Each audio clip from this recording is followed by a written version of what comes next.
Hello दोस्तों, good morning. मेरा नाम धीरज और आप देख रहे हैं धीरज सीटेट एकेडमी। तो चलिए आज की ताज़ा खबर की बात करते हैं। आज है आपका देख सकते हैं 6 जुलाई। 6 जुलाई को टीचर संबंधित या शिक्षा संबंधित जितने भी न्यूज़पेपर होगा हम सब आपके लिए लेकर आए हैं। तो चलिए देरी न करते वीडियो की शुरुआत करते हैं और सबसे पहले आज की हेडलाइन की ओर बात करते हैं।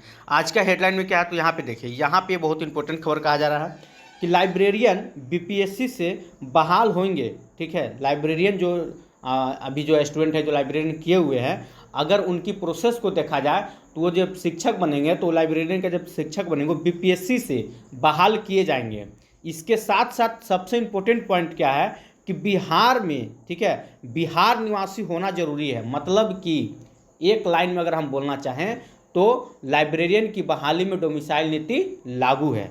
इसके ऊपर हम लोग डिटेल से चर्चा करने वाले हैं। सिर्फ एक लाइन में इतना जान लीजिए कि लाइब्रेरियन की बहाली में डोमिसाइल नीति को लागू कर दिया गया है। ठीक है, आगे देखते हैं यहाँ पे क्या कहा जा रहा है। यहाँ पे देख सकते हैं, यहाँ पे कहा जा रहा है कि प्राथमिक विद्यालयों में प्राचार्य की रिक्ति की रिपोर्ट भेजी गई है। ठीक है, तो मतलब 1 to 5 में जितने भी शिक्षक मतलब कि पद खाली है प्राचार्य के लिए, उनका रिपोर्ट भेजा गया। इसके ऊपर हम लोग डिटेल से चर्चा करने वाले हैं। चलिए तो देखिए आज की जो खबर है उसके ऊपर डिटेल चलते हैं। उससे पहले कि अगर आप हमारे चैनल पर नए हैं, चैनल सब्सक्राइब कर लीजिएगा और बेल आइकन दबाना नहीं भूलिएगा। ठीक है, बात करते हैं सबसे पहले लाइब्रेरियन की। यहाँ देखिए क्या कहा जा रहा है। कहा जा रहा है कि लाइब्रेरियन बीपीएससी से बहाल होंगे। बिहार में बिहार निवासी होना जरूरी है। मतलब कि बिहार में जो है ना, अगर देखा जाए, अगर आप स्टूडेंट हैं और आप कहीं दूसरे राज्य से लाइब्रेरियन किए हुए हैं और कहीं दूसरे राज्य के आप स्टूडेंट हैं, तो बिहार में खास करके लाइब्रेरियन की बहाली में आप फॉर्म नहीं भर सकते हैं। ठीक है, सबसे पहला पॉइंट। अब अगर भर भी सकते हैं तो हो सके शायद आप लोग को 10% का छूट दिया जाए। लेकिन एक लाइन में जाने तो इसमें साफ साफ कहा गया है कि बिहार का निवासी होना जरूरी है। ठीक है, देखिए क्या कहा जा रहा है। यहाँ से देखिए, यहाँ पे लिखा हुआ है कि शिक्षा विभाग ने माध्यमिक उच्च माध्यमिक स्कूलों में लाइब्रेरियन और विद्यालय प्राचार्य की नियुक्ति और उनकी सेवा शर्त से जुड़ी नियमावली की अधिसूचना जारी कर दी है। इसके अनुसार लाइब्रेरियन की नियुक्ति बिहार लोक सेवा आयोग परीक्षा के माध्यम से करेगा। ध्यान रखिएगा, लाइब्रेरियन को जो नियुक्ति है वो बिहार लोक सेवा यानी कि बीपीएससी के माध्यम से किया जाएगा। जैसे कि पहले जानते हैं, अगर TRE 1 2 3 दिए तो आपको सारा चीज़ पता होगा। कहा जा रहा है इसके लिए भारत के वह नागरिक पात्र होंगे जो बिहार निवासी हो। याद रखिए, भारत के इस लाइब्रेरियन की बहाली में सिर्फ वही फॉर्म भर सकते हैं जो कि बिहार के निवासी हैं। नियमावली में मूल निवासी शब्द पर से परहेज किया गया है। साथ ही केवल वही अभ्यर्थी पात्र होंगे जो बिहार विद्यालय परीक्षा समिति विद्यालय लाइब्रेरियन की पात्रता परीक्षा पास हो। एक लाइन में अगर ये भी जानना चाहें, देखिए यहाँ से तो क्लियर यही कहा जा रहा है कि यहाँ पे देखिए जो बिहार निवासी हो, नियमावली में मूल निवासी शब्द से परहेज किया गया और साथ ही केवल वही अभ्यर्थी मतलब पात्र हो सकते हैं जो बिहार के, ठीक है, यानी जो बिहार में जो आपका स्टेट होने वाला है, ठीक है, बिहार विद्यालय परीक्षा समिति की तरफ से लाइब्रेरियन की पात्रता परीक्षा जो पास होंगे। मतलब कि इसमें जो बाहर राज्य का ना एंट्री नहीं दिया गया है, इतना जान लीजिए। बाहर राज्य के जितने भी स्टूडेंट हैं वो इस फॉर्म को नहीं भर सकते हैं। इसमें पूरी तरह से डोमिसाइल नीति लागू कर दिया गया है। ठीक है, और देखिए अभी नियमावली भी आपको हम दिखा देंगे, उसमें क्या किस किस पॉइंट पे बात कहा गया है। कहा जा रहा है कि जिला स्तरीय संवर्ग के सभी पद सीधे नियुक्ति से भरे जाएंगे। लाइब्रेरियन भर्ती परीक्षा कोर्स और पैटर्न बीपीएससी तय करेगा।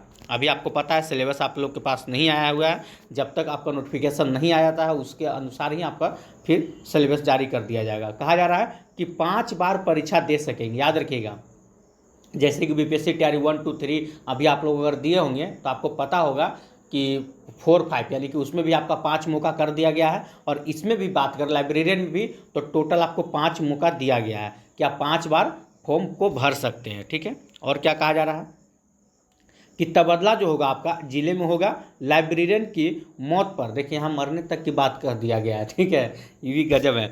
कहा जा रहा है अगर बाई चांस आपका किसी दुर्घटना हो जाता है तो आश्रितों की क्लर्क प्राचार्य के पद पर नियुक्त होगी। ठीक है, और इसी तरह +2 स्कूल में प्राचार्यों की नियुक्ति संबंधी नियमावली के अनुसार नियुक्ति के लिए भारत के नागरिक होने के साथ साथ बिहार का मूल निवासी होना आवश्यक है।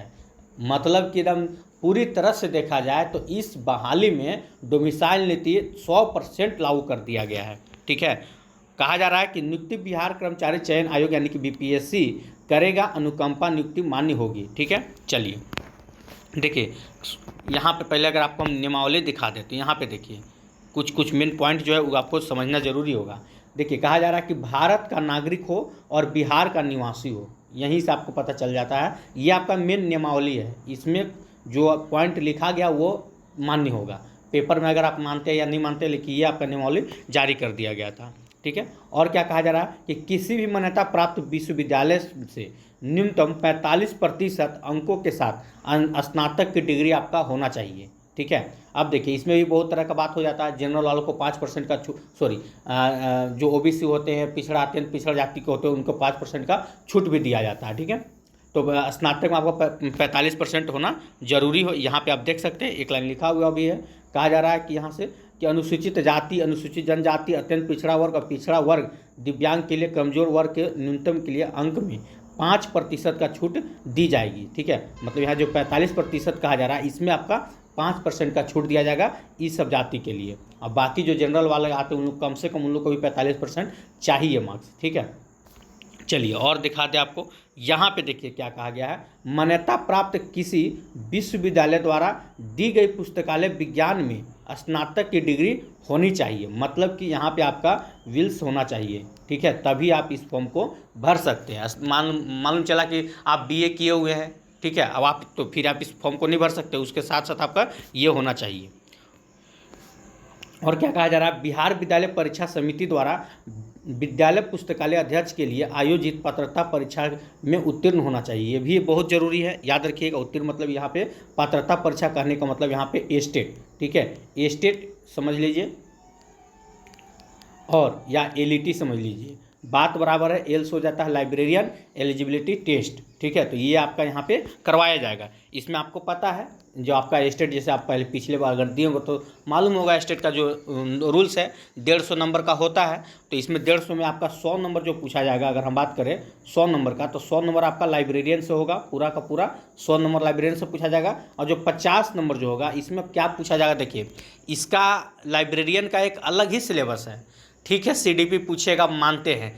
हो सके आपका जो मैथ रीजनिंग जो पूछा जाता है बहुत कम संख्या में पूछा जाता है, और मैथ रीजनिंग ऐसा रहेगा 2-3 रहेगा वो आपसे बन जाएगा। ठीक है, कुछ आपको सीडीपी देखने को भी मिल सकता है। तो इस प्रकार से इसमें आपका पूछा जा सकता है, हो सके और भी मतलब कई तरह का होता है। ठीक है, अब इसमें कितना है तो जनरल वालों के लिए आपको पता है, जो जनरल वालों जो होंगे उन लोग को भी मतलब पास करने के लिए एक नंबर निर्धारित जाता है। ओबीसी वाले जो होते हैं उनको कुछ छूट भी दिया जाता है, या अत्यंत पिछड़ा वाले जो होते हैं उनको छूट दिया जाता है। ठीक है, बात करते हैं एज का। एज को लेकर बहुत बड़ा मतलब शंका में रहता आदमी कि सर इसमें कितना एज, क्योंकि देखिए लाइब्रेरियन की जो बहाली इस बार आया हुआ है, आपको पता है कि बिहार में 14 साल बाद आया हुआ है। आप हमको ये बताइए, जो व्यक्ति जिसका उम्र अगर अब जो पहले से किए हुए 2012 में किए होंगे या 2013 या 2015 में किए होंगे, अगर उस समय ऊपर 2000 मतलब 25 साल के होंगे और बहाली आपका 14 साल बाद आ रहा है, तो उस समझिए उनका एज तो ऐसे ही खत्म हो गया, तो इसी को देखते हुए सरकार जो है ना यहाँ पे स्पष्ट कह दिया है कि पुस्तकालय अध्यक्ष की नियुक्ति के लिए जो आपका वर्ष की 1 अगस्त से किया जाएगा, और न्यूनतम उम्र की बात करें तो 21 वर्ष रखा गया है। कम से कम आपका 21 वर्ष होना चाहिए इस फॉर्म को अप्लाई करने के लिए। और क्या कहा गया है, देखिए इस नियमावली के प्रवृत्त होने के पश्चात पात्रता परीक्षा एवं नियुक्ति के प्रथम संविवार के अधिकतम आयु सीमा में 10%, यहाँ पे आपको दिख रहा होगा, यहाँ पे देखिए यहाँ पे कहा जा रहा है कि 10% का, कितना परसेंट का, तो 10 वर्ष का आपका, सॉरी परसेंट बोल रहे थे, 10 वर्ष का आपका छूट होगा। ठीक है, तो यानी कि 10 साल का छूट इसमें आप लोग का दिया जा रहा है। यानी कि अगर अभी आपका एज, ठीक है, अगर अभी आपका एज 38 साल के हैं, अब इस फॉर्म को आप भरने जा रहे हैं, ठीक है, तो इसमें आपका 10 साल और जुड़ जाएगा, यानी कि आपका 48 साल भी हो जाएगा ना। आप 46 साल के भी हैं तो भी आप फॉर्म भर सकते हैं, कोई 38 साल का वो भी फॉर्म भर सकता है, क्योंकि देखिए यहाँ पे आपका 10 साल का छूट दिया जा रहा है। तो वैसे व्यक्ति जो 48, 49, 50 तक भी है वो फॉर्म को भर सकते हैं, बिंदास भर सकते हैं। अगर आप कहीं भी अभी टीचर या लाइब्रेरियन के शिक्षक बनना चाहते हैं बिहार में, तो इस फॉर्म को आप भर सकते हैं। 10 साल का आपका छूट दिया जा रहा है। जितना भी अभी आपका उम्र होगा, चाहे 38 हो या आपका 30 हो, 40 हो, 45 हो, ठीक है, उसमें आपका 10 साल का छूट दिया जाएगा। ठीक है, तो ये था आप लोग का नियमावली के अनुसार। और एक बात बता दें, देखिए जिस प्रकार हम बस इतना बोलना चाहते हैं सरकार से कि जिस प्रकार आप लाइब्रेरियन में, ठीक है, बिहार का निवासी होना जरूरी कर दिया है, यानी कि डोमिसाइल नीति लागू कर दी है, उसी प्रकार आप बीपीएससी टीआरई 4 में आने वाले समय में उसमें क्यों नहीं कर रहे हैं आप बीपीएससी डोमिसाइल नीति लागू? जब एक चीज़ वो हो सकता है तो एक चीज़ में क्यों नहीं हो सकता है? आखिर ये भी तो मतलब सरकार करना क्या चाहती है, वो क्यों मतलब ऐसा क्या सोचती है कि हम मतलब टीआरई 4 में डोमिसाइल नीति ना लागू करें? देखिए बहुत मेरी बातों से बहुत लोगों को बुरा लगता होगा, खैर ये तो भाई बात की बात है, जैसा है वैसा हम आपको बता देंगे। ठीक है, इस पर हम ज़्यादा चर्चा ना ही करें तो बेटर है। चलिए खैर आगे देखिए और क्या कहा जा रहा है। यहाँ पे देखिए एक खबर है आपका, प्राथमिक विद्यालयों में प्रचार की रिक्ति के लिए रिपोर्ट भेजी गई है। इसमें क्या कहा जा रहा है? कहा जा रहा है कि पटना जिले के प्राथमिक विद्यालयों में प्रचार की रिक्ति की रिपोर्ट जिला शिक्षा कार्यालय की ओर से विभाग को भेज दी गई है। जिले के लगभग 1905 प्राथमिक विद्यालयों में प्रचार की रिक्ति की रिपोर्ट भेजी गई। मतलब कि एक लाइन में अगर जाने तो 1 to 5 के लिए 1 to 5 में प्रचार के लिए कितना, तो 1905 सीट अभी आपका खाली है। और क्या कहा जा रहा है यहाँ पे देखिए, विभाग की ओर से रिक्तियों का मांग की गई थी। जिला शिक्षा कार्यालय से मिली जानकारी के अनुसार जिले के सभी प्राथमिक विद्यालयों में प्रचार पद जो था वह रिक्त है। विभाग रिपोर्ट मिलने के बाद आगे की कार्रवाई करेगा। तो ये सब जो पद आपको दिख रहा है ना, ये 1905, तो ये सब जो आपका है टीआरई 4 में, याद रखिएगा, इस सब को टीआरई 4 में जोड़ दिया जाएगा। इस सब बहाली ना टीआरई 4 के साथ आने वाला है, आगे पीछे कोई नहीं आएगा। बहुत लोग सोच रहे हैं कि हो रहा है, वो खाली आपका विशेष शिक्षक का जो था ना 7000 वही निकलेगा, बाकी सबको टीआरई 4 के साथ ही जोड़ के निकाला जाएगा। ठीक है, चलिए तो फिलहाल आज की ताज़ा खबर में यही था आपका इम्पोर्टेंट। अब देखना यही है कि लाइब्रेरियन में तो डोमिसाइल नीति लागू हो चुका है, अब आपका बीपीएससी टीआरई 4 में कब होता है कि नहीं, सरकार आखिर इस पर क्या सोच रही है। खैर बात बीच बीच में तो हम लोग अपना है ही आंदोलन करने के लिए, लेकिन उसके ऊपर चर्चा एक बार किया जाएगा। ठीक है, फिलहाल आज के लिए इतना ही। अगर वीडियो अच्छा लगा तो वीडियो को लाइक कीजिएगा, चैनल को सब्सक्राइब कर लीजिएगा। फिर कल मिलते हैं। जय हिंद, जय भारत।